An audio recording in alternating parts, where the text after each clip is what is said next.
Imagine standing on the banks of the Rhine River, the mist curling gently above the waters as the sun begins to rise over the forested hills. The air is quiet now, but if you listen closely, perhaps you can hear them. The whispers of warriors in the trees. The footsteps of emperors on cobbled roads. The thunder of tanks echoing across the plains. This is Germany, a land shaped by conflict and culture, forged by iron and ink, where memory lives in stone cathedrals and silent memorials. But how did it begin? How did this patchwork of tribes, cities, kingdoms, and empires become one of the most powerful and complex nations in human history? Today we embark on a journey through time from ancient woodlands to modern skylines, tracing the full winding story of Germany. What moments define a nation? And what stories do we choose to remember? Long before Germany was a country, it was a land of dense forests, wild rivers, and independent tribes. The Romans called it Germania, a name they gave to the people who lived beyond the Rhine and Danube barbarians. In their eyes, but to themselves, free peoples with rich oral traditions.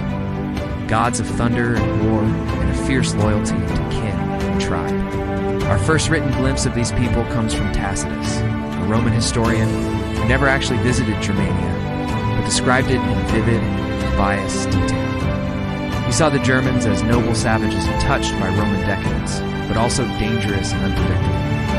That danger became reality in 09 AD, when a Roman general named Varus led 3 legions into the Teutoburg forest. There, a Germanic chieftain, the Armenians, trained by the Romans but loyal to his own, led an ambush that annihilated the Roman force. It was a turning point. Rome would never again seriously attempt to conquer the lands east of the Rhine. But Germania was not unique. It was a loose collection of tribes like the Suabi, the Carusi, the Alemanni, and the Franks. They warred with Rome and each other. Some tribes migrated into Roman territory. Others were pushed out by waves of Huns and other nomads. Slowly, the map of Europe was redrawn. And as the Western Roman Empire collapsed, a new era dawned on with it. The seeds of the German nation were sown. The rise of the Frankish Empire under Charlemagne marked a turning point in German and European history. Born around 742 AD, Charles, later known as Charlemagne or Karl der Grosse, was the grandson of Charles Martel, the Frankish hero who had halted Islamic expansion into Western Europe at the Battle of Tours. Charlemagne inherited a powerful but fragmented kingdom. Over the course of his reign, he transformed it into an empire that would become the foundation for both France and Germany. Charlemagne was more than a warrior king. He was a visionary ruler who believed in order, Christian unity, and cultural revival. Through diplomacy and military campaigns, he expanded Frankish control across much of Western and Central Europe. The Saxons, a fiercely independent and pagan Germanic people, resisted him for decades. Charlemagne responded with brutal force, waging a series of wars that culminated in their forced conversion to Christianity. The massacre of Verdun in 782, where thousands of Saxon prisoners were executed, stands as a chilling example of the lengths he would go to unify his realm under Christendom. In 800 AD, on Christmas Day, Charlemagne knelt before the altar of St. Peter's Basilica in Rome as he prayed. Pope Leo III placed a crown upon his head and declared him Emperor of the Romans. In that moment, the Holy Roman Empire was born, not as a direct continuation of ancient Rome, but as a symbolic rebirth. A Christian empire that merged Roman tradition, Germanic kingship, and papal authority. Charlemagne's court at Aachen became a center of learning and culture. Scholars from across Europe were invited to participate in what became known as the Carolingian Renaissance. Latin texts were copied and preserved, schools were established, and literacy among the clergy improved. For a brief time there was hope of a unified, enlightened Christian Europe. But Charlemagne's empire was built on the strength of his personal rule. When he died in 814, his son Louis, the Pious, inherited the empire, but lacked his father's authority. Upon Louis's death, the empire was divided among his sons. The Treaty of Verdun in 843 split the empire into 3 parts: West Francia, East Francia, and Middle Francia. Ruled by Louis the German, would evolve into the German kingdom and eventually the core of the Holy Roman Empire. Yet this was no centralized nation-state. The Holy Roman Empire was a patchwork of duchies, principalities, bishoprics, and free cities. The emperor was elected by powerful nobles, known as prince-electors, and real authority varied wildly depending on the time and ruler. The ideal of a unified Christian empire remained powerful, but the reality was far more fragmented. Over the centuries, emperors like Otto I, Frederick Barbarossa, and Frederick II struggled to assert control over both their German vassals and the papacy. Conflicts between emperor and pope would define medieval German politics. The investiture controversy of the 11th century, for example, saw emperors and popes clash over who had the authority to appoint bishops. It was not merely a theological dispute, but a battle for political dominance. Despite these struggles, the idea of the Holy Roman Empire endured for nearly 1,000 years. It provided a sense of shared identity, however loose among the German peoples. It was an empire in name, a patchwork in practice, neither holy nor Roman, nor an empire, as Voltaire would later quip. But its legacy was profound. The medieval foundations laid during the reign of Charlemagne and his successors would shape German identity for centuries to come. And while the unity of empire often gave way to the chaos of feudal rivalries, the dream of a strong, centralized Germany persisted, waiting for the day when it might be realized.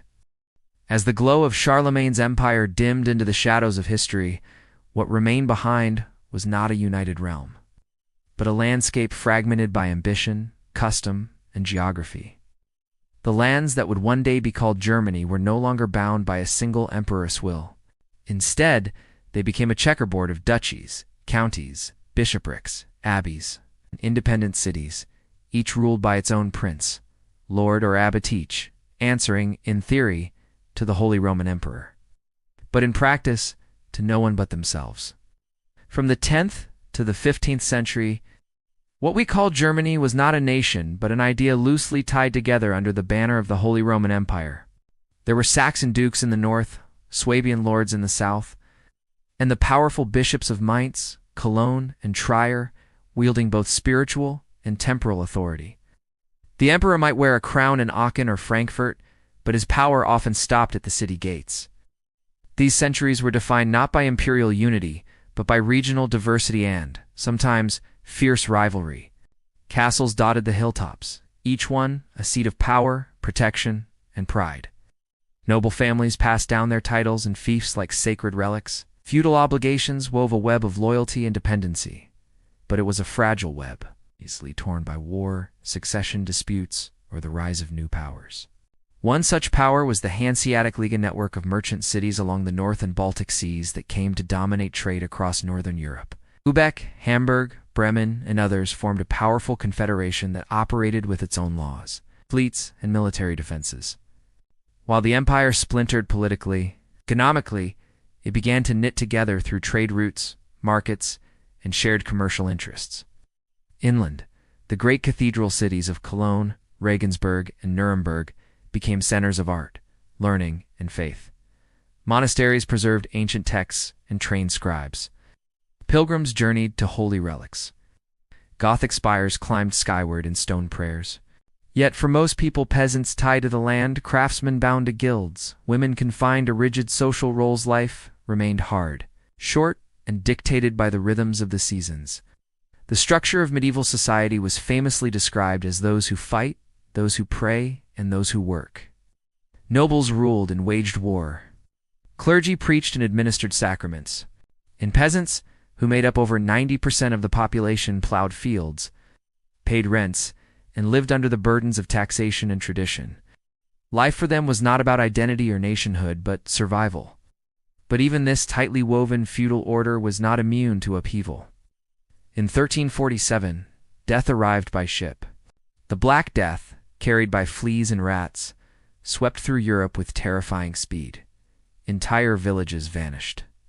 Fields went untended. Markets closed. Priests died alongside paupers. In the German-speaking lands, it's estimated that as much as a third of the population perished. Fear bred superstition. Accusations flew. Jewish communities were blamed for poisoning wells, leading to horrific pogroms and massacres across the empire. The plague did more than kill, changed the balance of power. So many dead, labor became scarce. Peasants began to demand better terms. Some fled to cities, seeking freedom and wages. Weakened. A new urban middle class of merchants, artisans, and professionals began to rise, challenging the old aristocratic order. And then came fire. Throughout the 14th and 15th centuries, the Holy Roman Empire was rocked by peasant uprisings. One of the most dramatic was the bun shoe movement, named after the laced peasant shoe symbol of the common man. These uprisings protested high taxes, oppressive landlords, and the abuses of local nobility. Though brutally suppressed, they revealed a deep and growing discontent. Meanwhile, imperial authority continued to erode. Successive emperors found themselves increasingly dependent on the cooperation of powerful nobles. The electoral system, formalized in the Golden Bull of 1356, named 7 prince-electors, 3 archbishops, and 4 secular lords who would choose each new emperor. In practice, this made the imperial throne a prize to be bargained for, not inherited. Yet even amid this political chaos, German culture flourished. Epic poetry told of knights and dragons, most famously the Nibelungen Lied, a heroic saga of betrayal, vengeance, and tragic love that echoed Germany's own struggles between honor and power. Courtly love, minnesingers, and troubadours enriched noble courts.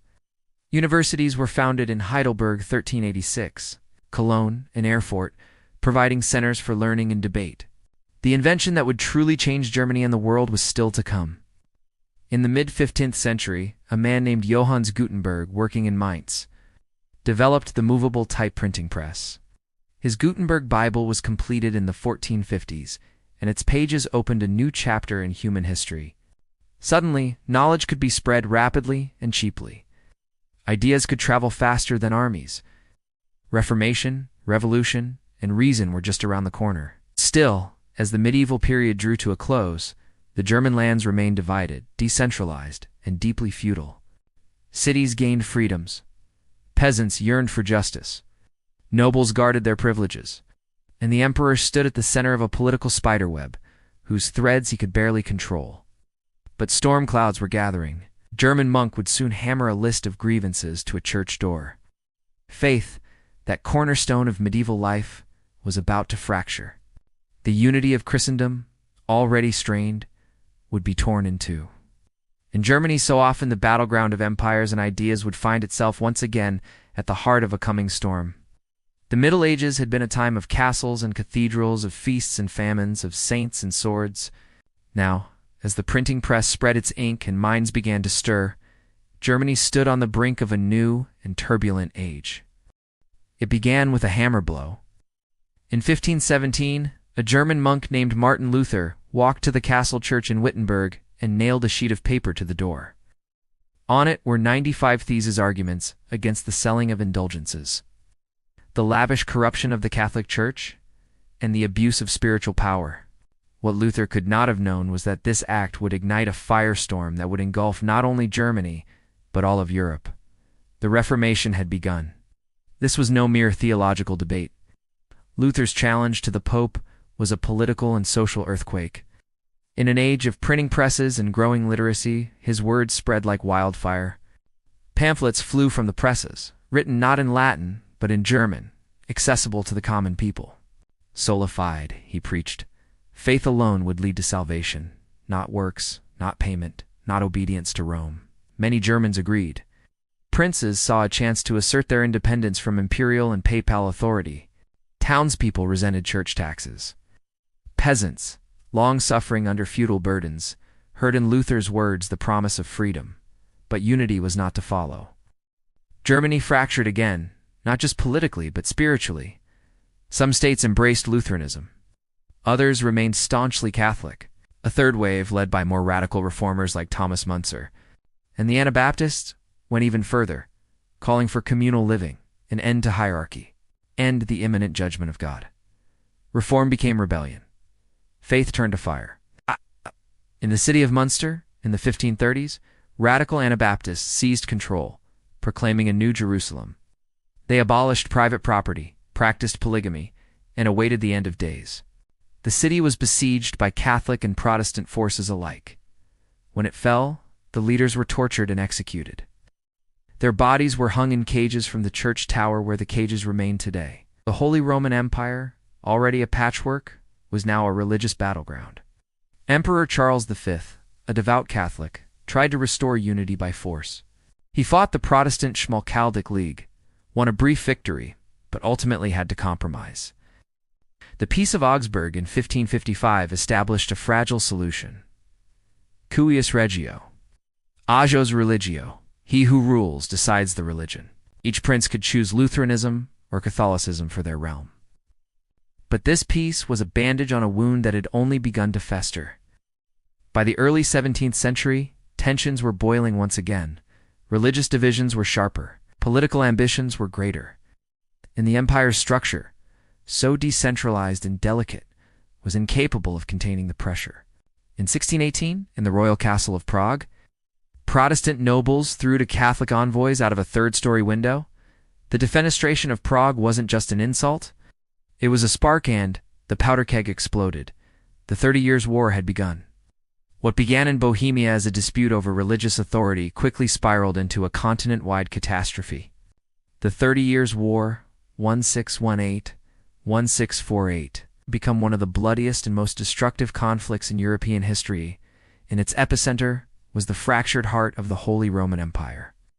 The war unfolded in 4 broad phases: the Bohemian, Danish, Swedish, and Franco-Swedish. But for the people of Germany, it wasn't a series of neat stages. It was an unending storm of shifting alliances, foreign invasions, and unspeakable suffering. In the opening phase, Protestant nobles in Bohemia rebelled against the Catholic Habsburg Emperor Ferdinand II. They sought to resist forced recatholicization. But their uprising was crushed at the Battle of White Mountain in 1620, decisive Catholic victory that led to brutal repression. Then came the Danish intervention.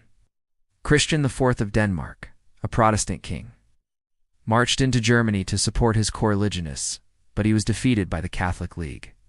Led by General Tilly and the ambitious military genius Albrecht von Wallenstein, with Denmark humbled, it seemed the Catholic cause would triumph. But in 1630, a new force entered the fray: Gustavus Adolphus, the Lion of the North, King of Sweden. Backed by France, a Catholic state that supported Protestants for political reasons, Gustavus turned the tide. His disciplined army won key battles, including the famous victory at Breitenfeld. For a time, Protestant hope soared. Yet the war dragged on. Gustavus was killed in battle in 1632. Wallenstein was assassinated by his own emperor in 1634. France, under Cardinal Richelieu, entered the war directly, not out of religious solidarity, but to weaken the Habsburgs. What had begun as a religious war was now a power struggle, and Germany suffered. Armies roamed the countryside, living off the land, pillaging farms and villages. Cities were besieged, burned, and abandoned. Starvation and disease spread. Entire regions were depopulated. In some areas, up to 2/3 of the population died. It was not simply war, it was apocalypse.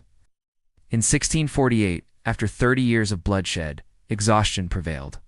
The Peace of Westphalia, signed in Munster and Osnabrück, ended the war, but it did not restore unity. Instead, it formalized division. The treaty recognized the sovereignty of the empire's individual states. Princes could now choose between Catholicism, Lutheranism, or Calvinism. The emperor retained his title, but lost real authority. The Holy Roman Empire was now a name, not a power. Westphalia was a milestone in international law, the beginning of the modern state system, where states recognized each other's sovereignty, regardless of religion. But for Germany, it marked the deepening of fragmentation. Over 300 semi-independent entities coexisted within the empire, each pursuing its own interests, and the people they rebuilt, slowly. Fields were cleared. Cities resettled. Churches reopened, but the scars ran deep. The 30 Years' War had shattered not only lives and lands, but also the idea of a united Christendom. In its place was something messier, more cynical, and more modern. As the smoke of the 30 Years' War faded, a quieter transformation began to sweep across Europe and through the German world. The Enlightenment had arrived. Philosophers, scientists, and reformers began to question the old order, divine right, rigid hierarchy, and blind tradition. Reason, they said, was the new light of human progress. In the German lands, the Enlightenment came in many shades. Some princes embraced it cautiously, others resisted. Some thinkers like Immanuel Kant, who famously declared, "Dare to know," pushed for radical personal freedom and moral autonomy. Others worked in salons, universities, and court circles, spreading new ideas about governance, education, and society. But while philosophers wrote and debated, another force was quietly reshaping the German future: the Kingdom of Prussia. In the aftermath of Westphalia, one of the empire's many principalities began to rise above the rest. Centered in the sandy, underdeveloped lands of Brandenburg and the far-off Duchy of Prussia, the state had few natural advantages, but it had ambition. Under the Hohenzollern dynasty, Brandenburg-Prussia began a transformation. Frederick William, known as the Great Elector, ruled from 1640 to 1688 and was the architect of Prussia's early power. He centralized authority, built a standing army, and welcomed refugees like the Huguenots fleeing France to develop his territories. He didn't have the resources of Austria or Bavaria, but what he lacked in wealth, he made up for in discipline and innovation. The Prussian army became his hammer, and bureaucracy his anvil.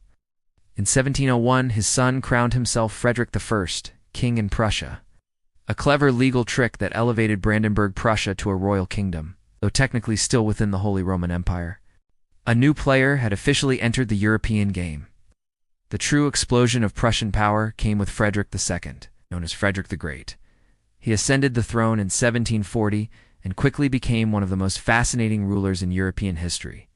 Frederick was a contradiction: a lover of French culture and Enlightenment philosophy, yet also a ruthless military commander. He corresponded with Voltaire, built splendid palaces like Sanssouci, and wrote treatises on governance. But he also invaded neighboring Silesia the same year he became king, sparking the War of the Austrian Succession. In the 7 Years' War, 1756 to 1763, Frederick's small kingdom faced a coalition that included Austria, France, and Russia. For years, Prussia teetered on the edge of annihilation. Berlin was occupied, the army was battered. Yet Frederick held on barely. A sudden reversal in alliances, often called the miracle of the House of Brandenburg, saved Prussia just in time. The war ended with Prussia still standing and stronger than ever. Europe had learned a lesson: this was no minor state. Prussia was now a major power. Frederick saw himself as an enlightened absolutist. He modernized the legal system, reformed the bureaucracy, and promoted religious tolerance. "Let everyone seek heaven in their own fashion," he said. Yet he ruled with absolute authority. No parliament, no dissent. Across the empire, other rulers adopted similar approaches. In Bavaria, Württemberg, Saxony, and elsewhere, princes balanced Enlightenment ideas with control. Schools were founded. Censorship was relaxed sometimes. Science and philosophy flourished, especially in universities like Göttingen and Heidelberg. At the same time, German culture bloomed. Johann Sebastian Bach's music echoed through court chapels.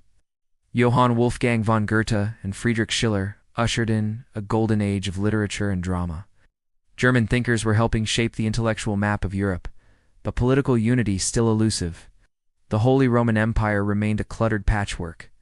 Over 300 states, bound loosely under the emperor in Vienna, pursued their own policies. Austria, under the Habsburgs, ruled not only German lands, but also Hungary, Bohemia, and beyond. Prussia eyed Austria with growing suspicion. Two German-speaking giants now stood opposed: the Catholic, multinational Austria, and the Protestant, militarized Prussia. Their rivalry would define the German future.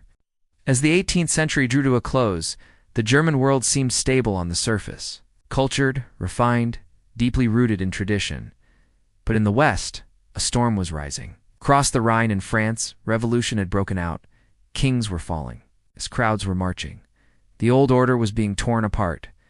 And soon a new name would thunder across Europe, shaking every throne and every city wall: Napoleon. But that is a story for the next chapter. As the 18th century closed, Europe stood on the edge of monumental upheaval. The ideals of liberty, equality, and fraternity, exploding from Paris and spreading like wildfire, shaking monarchies and redrawing the old map. For the fragmented German lands, the arrival of Napoleon Bonaparte was nothing short of cataclysmic. The French Revolution wasn't a distant event. It echoed loudly across the Rhine, inspiring German intellectuals and middle-class citizens with ideas of democracy, secularism, and nationalism, while terrifying princes and emperors determined to maintain their feudal privileges and divine rule. When the revolution turned violent and the monarchy fell, German rulers clamped down, but the ideals could not be contained. Napoleon, rising from revolutionary chaos as a military genius and political master, seized power in France and launched a series of wars to spread revolutionary ideals. In French dominance across Europe, the Holy Roman Empire, a fragile patchwork of princes and alliances, was ill-prepared. Coalition forces repeatedly fell to Napoleon's armies, and in 1803, the empire's last attempt to consolidate power, the imperial recess, only delayed the inevitable. After Napoleon's stunning victory at Austerlitz in 1805, Austria and Russia suffered crushing defeats. The Treaty of Pressburg stripped Austria of key territories and reshaped German lands. By 1806, the centuries-old Holy Roman Empire dissolved as Emperor Francis II abdicated, ending an institution over a millennium old. In its place, Napoleon created the Confederation of the Rhine, a league of German states allied to France. With many princes switching loyalties for survival and advantage, though a conqueror, Napoleon's impact was paradoxical. His administration introduced sweeping reforms in German territories, abolishing feudal privileges, spreading the Napoleonic Code, and promoting secular governance and modern administration. For many Germans, this brought glimpses of progress, but it also came with occupation, conscription, and exploitation. Yet Napoleon's domination stirred powerful flames of German nationalism, as intellectuals and common people began envisioning a shared German culture beyond the fractured patchwork of principalities.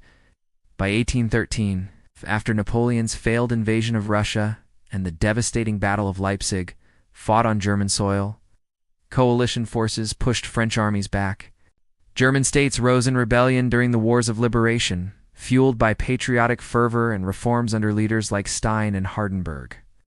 Though the Napoleonic era ended with the Congress of Vienna restoring much of the old order, the seeds of German unity and modern nationalism had been irrevocably planted, setting the stage for the dramatic transformations to come.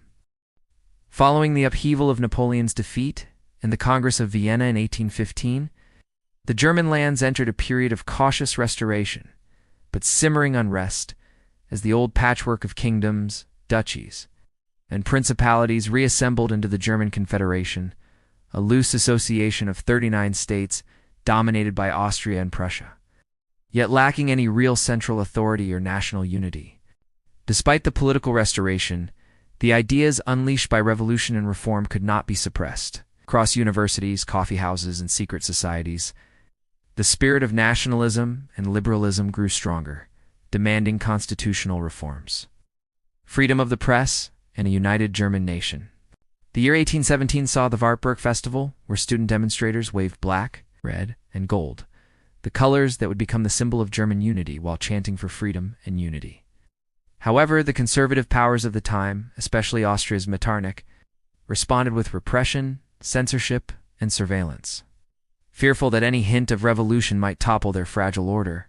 Yet the Industrial Revolution began to transform German society from the ground up, with rapid urbanization, the growth of railroads, new factories reshaping the economy, and creating a rising working class increasingly aware of political ideas and rights.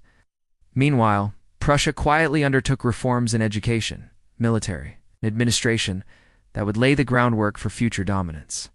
The 1848 revolutions marked a dramatic peak.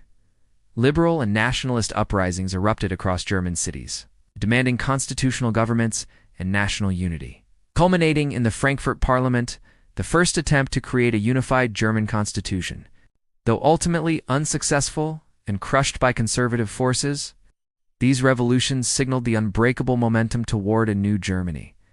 Throughout the mid-19th century, Prussia and Austria vied for influence, their rivalry culminating in the Austro-Prussian War of 1866, which decisively ended Austrian dominance and led to the formation of the North German Confederation under Prussian leadership. With Otto von Bismarck's realpolitik guiding the way, the dream of a united Germany moved closer to reality as Bismarck engineered wars, alliances, and political maneuvers to consolidate power, culminating in the Franco-Prussian War of 1870–71 and the proclamation of the German Empire in the Hall of Mirrors at Versailles. Thus, from the ashes of old empires, battles, and ideas, the modern German nation was born strong, industrialized, and united, but with tensions that would shape its future destiny. With the proclamation of the German Empire in 1871, a new power emerged at the heart of Europe, unified, not by idealism, but by iron and blood. Otto von Bismarck, the master strategist behind unification, became the first Chancellor of the Reich, presiding over a federation of kingdoms and duchies dominated by Prussia, whose king now bore the imperial title of Kaiser Wilhelm I. The empire was strong, industrialized, and ambitious. Coal and steel production soared, railways knitted the new nation together, and a booming population filled the growing cities of Berlin, Hamburg, and Munich. Bismarck, ever the pragmatist, focused on maintaining balance. He introduced social welfare programs to undercut socialism, forged complex alliances across Europe to preserve peace, and kept Germany a cautious continental power. But beneath the surface, pressures built. The rise of the Social Democratic Party (SPD) frightened conservatives, while tensions between Catholics, liberals, and the growing working class fractured the social order. Bismarck's Kulturkampf campaign against the Catholic Church's influence backfired, alienating millions. Meanwhile, a new generation came to power when Kaiser Wilhelm II ascended the throne in 1888. He soon forced Bismarck to resign, eager to chart a more aggressive course. Under Wilhelm's rule, Germany sought its place in the sun, expanding its navy, pursuing overseas colonies, and asserting itself on the world stage. The empire was modernizing fast electric lights, telegraphs, and industry flourished, but so was militarism and nationalism. Rivalries with Britain, France, and Russia deepened as Germany's ambitions grew, and a tangled web of alliances began to take shape. Internally, Germany was a contradiction, a constitutional monarchy with a strong parliament, the Reichstag. But where real power remained in the hands of the Kaiser and his generals, the population was increasingly polarized between a conservative elite and a restless urban working class. By the early 20th century, Germany stood as a towering industrial and military giant, confident, assertive, yet isolated. The tensions of empire, expansion, and modernity were converging. In the salons of Berlin and the trenches of diplomacy, it seemed clear that Europe was headed for a reckoning. When that spark came, it would engulf not just Germany, but the entire world. The 20th century began with a sense of boundless potential for Germany. It was a nation on the rise, bristling with factories, brimming with ideas, pulsing with cultural life and political tension. But beneath the surface of prosperity and modernity, Europe had become a powder keg of alliances, ambitions, and unresolved rivalries. In 1914, a single spark lit the fuse. When Archduke Franz Ferdinand of Austria-Hungary was assassinated in Sarajevo, a cascade of diplomatic ultimatums and mobilizations followed. Germany, allied with Austria-Hungary, declared war on Russia and France. In a matter of days, Europe was at war. Germany's military plan, the Schlieffen Plan, called for a quick invasion of France through neutral Belgium, a gamble that brought Britain into the war. What followed was not the swift victory German generals had hoped for, but a grinding war of attrition. World War I dragged on for 4 long years. The Western Front became a vast landscape of trenches, barbed wire, and mud, where millions of young men perished in fruitless assaults and counterattacks. German troops fought with grim determination at battles like Verdun and the Somme, while the Eastern Front saw shifting lines and campaigns against Russia. Back home, the war transformed German society. The economy shifted to total war production, women took on new roles in factories, and food shortages became widespread.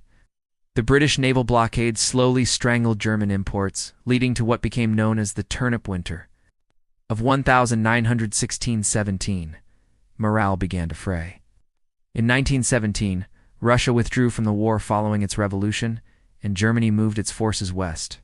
But the tide turned against the Reich when the United States entered the war that same year, bringing vast resources and manpower.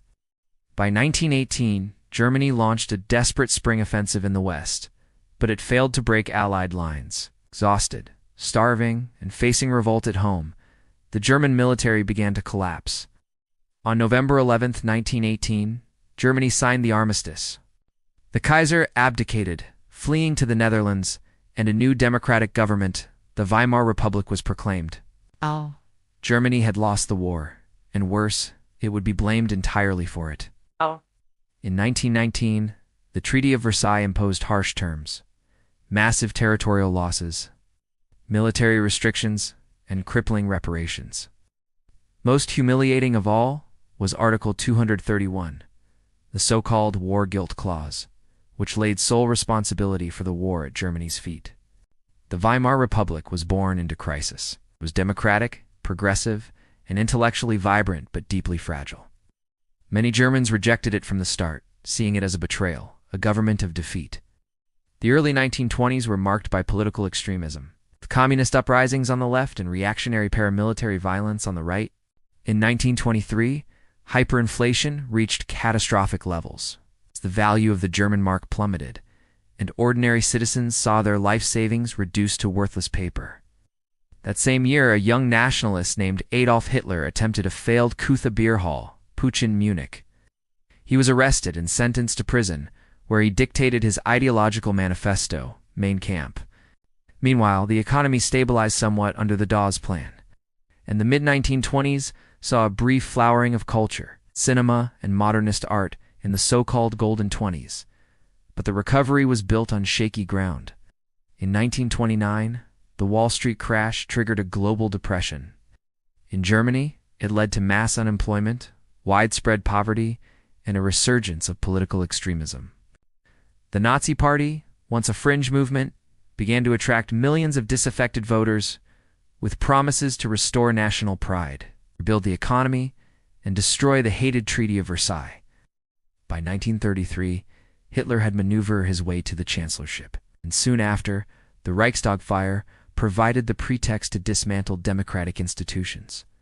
The Enabling Act gave him dictatorial powers. Germany was no longer a republic, it had become the Third Reich. Under Nazi rule, Germany underwent a total transformation. Political opposition was crushed, unions were dissolved, and a brutal police state emerged. Propaganda permeated every aspect of life, and the regime's racist ideology became state policy.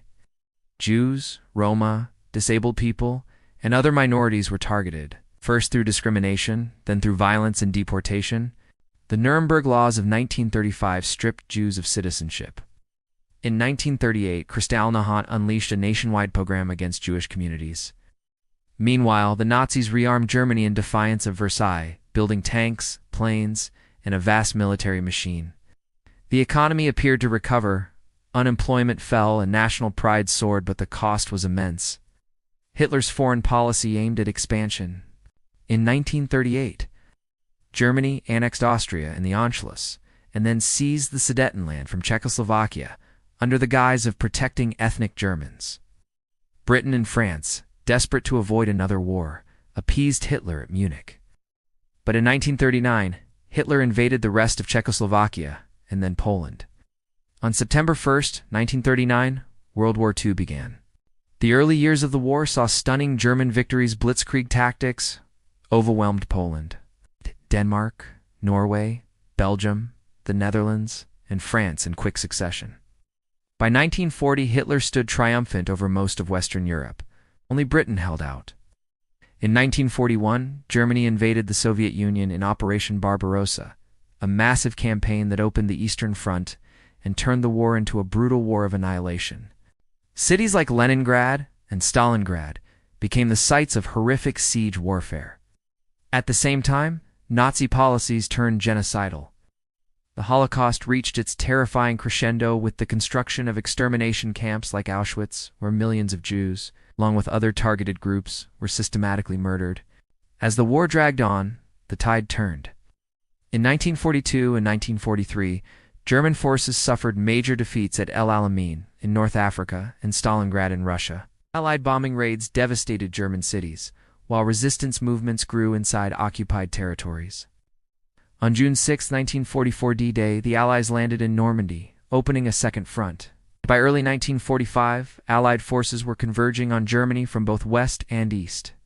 Hitler, isolated and delusional, retreated to his bunker in Berlin. As Soviet troops stormed the capital, he took his own life.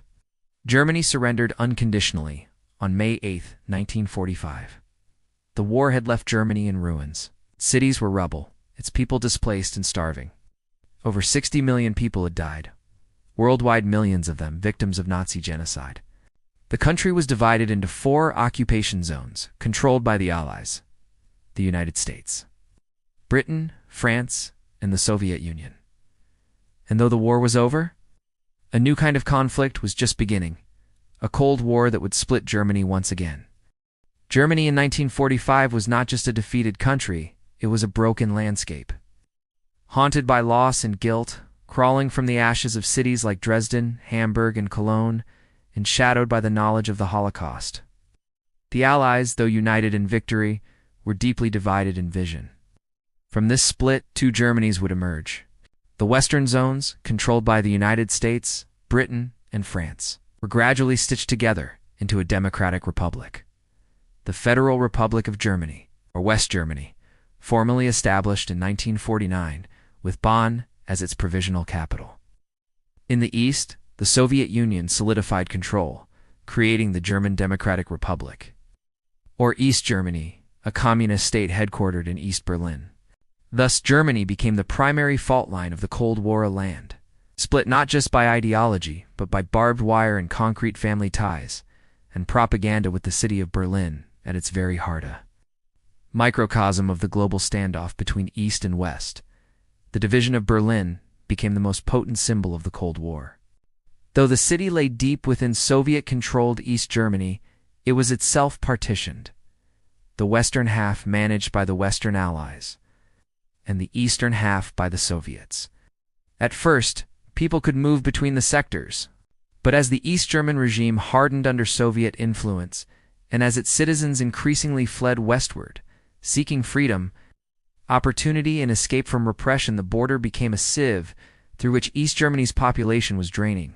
By 1961, the exodus had reached crisis proportions. In a single night, the East German government acted. Soldiers rolled out barbed wire, streets were sealed, and soon construction of a wall began.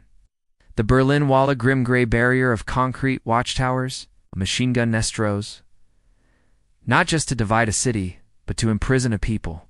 It cut through streets, severed neighborhoods, became a chilling reminder of the ideological Iron Curtain that now bisected Europe. Families were split, lives were lost in desperate escape attempts, and a new generation grew up in a world where division was normal, even expected. Meanwhile, life in the 2 Germanys diverged dramatically.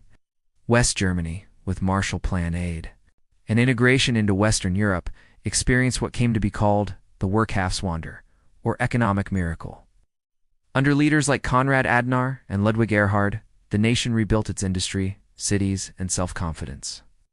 It became a founding member of NATO and later the European Economic Community, the precursor to today's European Union.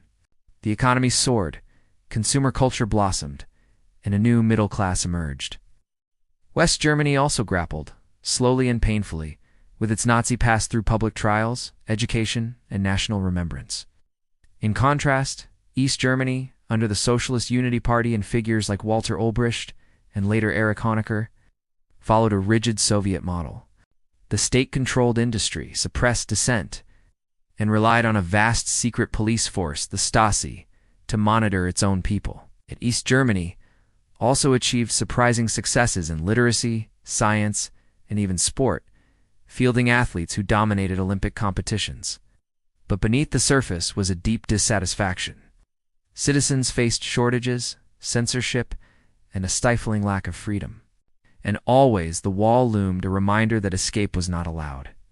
Throughout the Cold War, Germany remained central to global tensions. In 1948-49, the Soviets blockaded West Berlin, prompting the Allies to launch the Berlin airlift, supplying the city by air for nearly a year.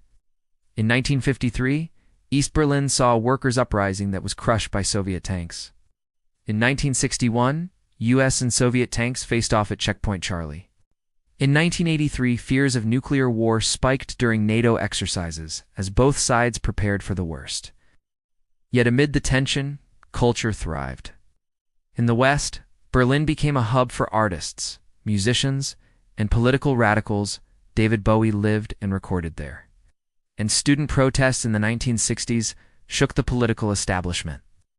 In the East, dissent simmered quietly in churches, poetry readings, and underground newspapers. A quiet resistance was building. By the 1980s, cracks in the Eastern Bloc began to widen. Economic stagnation, political ossification, and the example of a freer West beamed in via television signals undermined the regime's authority. Mikhail Gorbachev's reforms in the Soviet Union glasnost and perestroika signaled a new openness. In Poland, the Solidarity movement challenged communist rule, and in East Germany, protests began to swell. In Leipzig and other cities, citizens marched peacefully, chanting, "Wir sind das Volk," we are the people. The government wavered. On November 9, 1989, an East German official mistakenly announced that travel restrictions to the West were lifted, effective immediately. Crowds surged toward the wall. Border guards, uncertain and overwhelmed, opened the gates. People climbed the wall, embraced strangers, and danced in the streets. The Berlin Wall, this concrete scar that had divided Germany for nearly 3 decades, was breached. Not by tanks, but by the will of the people. The fall of the wall set in motion the rapid reunification of Germany. In 1990, after months of negotiations between the 2 German states and the 4 occupying powers, the US, UK, France, and Soviet Union, the treaty on the final settlement was signed. On October 3, 1990, East and West Germany were officially reunited. Berlin was declared the capital of a newly sovereign democratic Germany. But reunification was not simple. East Germany's economy had to be integrated, its infrastructure rebuilt, its citizens adjusted to a new system. Osses and Wesses, Easterners and Westerners, often found themselves divided by assumptions, expectations, and lived experience. The costs were immense. But so was the achievement. For the first time since 1871, Germany was united as a single democratic nation peacefully by consent, and with the full support of the international community. It was a moment of both triumph and humility. The Germany that emerged from reunification was committed to peace, to European integration, and to remembering its past, not to glorify it, but to ensure it would never be repeated. Germany's path after reunification was anything but smooth. The euphoria of 1990 gave way to the sobering realities of blending 2 very different societies. The infrastructure of East Germany was crumbling, its industries outdated, and its unemployment rate soon soared. The federal government launched massive investment programs such as the Solidarity Pact to modernize the East. But resentment lingered. Many Easterners felt treated like second-class citizens in their own country, while many Westerners grew frustrated with the high cost of unification. And yet, step by step, the foundations of a new Germany were laid.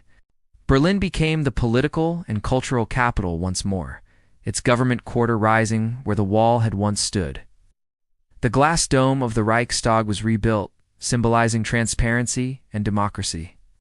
And the once divided city began to thrive as a beacon of art, innovation, and memory. Germany also took on new responsibilities in a changing world. It became a leading voice in the European Union, a supporter of the euro, and a major economic powerhouse. It participated in peacekeeping missions abroad tentatively at first. Mindful of history and welcomed waves of immigrants and asylum seekers, the ghosts of the past were never ignored. Across the country, memorials to the Holocaust, to World War II, and 2 victims of the East German regime were erected and visited. Schools taught history not to instill shame, but to foster vigilance. And Germany's modern identity became deeply rooted in its ability to reflect, to remember, and to rebuild.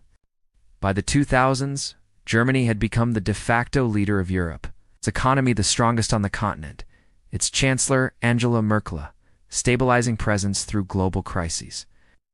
Merkel, an East German physicist turned politician, served for 16 years and became one of the world's most respected leaders. Under her guidance, Germany weathered the global financial crisis, Eurozone debt crisis, and the massive influx of refugees in 2015 with a steady, pragmatic approach, where Schaefer das "we can do it" became both her mantra and a national debate. Germany's post-reunification journey was far from perfect. Tensions over immigration, right-wing extremism, inequality between East and West, and debates about identity and memory all persisted. But Germany had transformed no longer a land of conquest and division, but a stable democracy built on hard-earned lessons. In the 30 years since the wall fell, a new generation has grown up that never knew division. They inherit a Germany that is deeply connected to Europe, engaged in the world, and shaped by a profound commitment to peace. The scars of the past remain visible, etched into memorials, taught in classrooms, honored in silence, but they are not chains. They are guideposts. And so, from a nation once shattered by war and split by ideology, a new Germany emerged, united not by blood or conquest, but by memory, resilience, and the shared determination to build a better future. Germany today stands at the heart of Europe geographically, economically, and politically. From the swirling fog of Teutoburg Forest to the concrete shadow of the Berlin Wall, the journey has been long, tumultuous, and often painful. And yet, out of tribal confederations, fragmented duchies, imperial ambitions, revolutions, ruins, and reunification, a nation emerged that now leads not with swords or speeches, but with consensus, commerce, and culture. Modern Germany is a nation of paradoxes, an economic giant without nuclear weapons, a land that once produced war machines, now exporting precision engineering and philosophy. A people still haunted by their darkest century, yet determined to confront it at every turn. It is a nation where history is visible etched in bronze plaques known as Stolperstein, embedded in sidewalks to remember victims of the Holocaust, where former death camps are preserved as education centers, where debate, remembrance, and responsibility are not just values, but national imperatives. And yet, Germany's story is not frozen in the past. Today, it faces new challenges. Demographic shifts threaten to strain its welfare systems. Energy transitions saxelated by the war in Ukraine and the end of Russian gas imports have forced Germany to reconsider its dependence and infrastructure.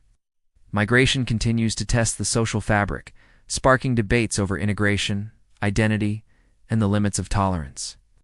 And the rise of populist politics, both in Germany and across Europe, challenges the liberal order that Germany helped to build after 1945. Yet even now, Germany continues to evolve. It is a land of innovation, home to global leaders in renewable energy, artificial intelligence, and sustainable urban design. Its cities are among the most livable in the world.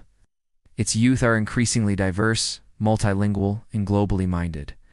Berlin pulses with creativity, Munich with industry, Hamburg with trade, and Leipzig with history reborn. But the future of Germany, as with its past, depends not just on government policies or economic trends, but on the choices of its people. Will they remember that democracy must be defended, not assumed? That freedom is precious and fragile? That unity, once lost, is never inevitable? These are the questions that echo from the Rhine to the Elbe, from the Alps to the North Sea, because history never truly ends. It lives in memory, in action, in the stories we tell, and the ones we choose to build next. So whether you trace your ancestry to a medieval Saxon village, a Prussian regiment, a Berlin tenement, or a refugee boat that arrived in the 21st century, the story of Germany is not just one of nationhood, it is a human story. A story of failure and redemption, cruelty and compassion, division and healing. A story that, like the great cathedrals of Cologne or Ulm, was built slowly, stone by stone, with blood and brilliance. If you enjoyed this journey through the entire history of Germany, consider subscribing to the channel for more deep dives into the past. Told one story at a time, leave a comment below. What moment in German history surprised you the most? What other countries or civilizations would you like to explore next? And if this helped you fall asleep or stay wide awake, give it a like to let the algorithm know. History doesn't have to be fast or loud. Sometimes the quietest stories echo the longest. Thanks for watching, and until next time, sleep well and dream of empires.